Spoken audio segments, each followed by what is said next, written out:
దేవుని బిడ్డలారా, ఈ దినము ఇర్మియా 39:18 వచనాన్ని ధ్యానిద్దాం.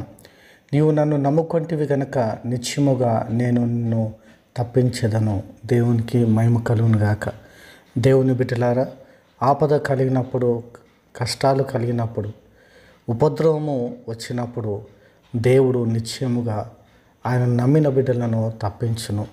చాలాసార్లు పరిస్థితులను బట్టి ఏమైపోతుందో అని భయపడుతూ ఉంటాం.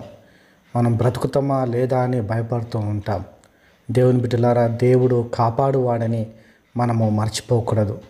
పౌలు భక్తుడు పడవ ప్రయాణం చేస్తున్న సమయంలో మరి దేవుడు పౌలు భక్తుని దర్శించి దూతను పంపి ఆయనకు అభయం ఇచ్చినట్టుగా మనం చూస్తూ ఉన్నాం. పౌలా, నువ్వు భయపడకు, నీతో ఉన్నవారిని నేను కాపాడేదనని దూత ద్వారా దేవుడు మాట్లాడినాడు. అప్పుడు పౌలు పడవలో ఉన్న వారందరినీ కూడా మరి హెచ్చరించి భయపడొద్దని చెప్పి, ఇదిగో నా దేవుడు నాకు కనబడి తన దూతను పంపి ఈ విధంగా సెలవిచ్చినాడు, మీ ప్రాణములకు ఏమాత్రం హాని జరగదు అని తెలియజేస్తాడు. నిజముగా దేవుడు తన సేవకుని బట్టి ఆ పడవలో ఉన్న వారందరినీ కూడా రక్షించినట్టుగా, ఆ తుఫాన్లో పడవ పాడైపోయినప్పటికీ కూడా వారిని ఒడ్డుకు చేర్చినట్టుగా మనం చూస్తూ ఉన్నాం.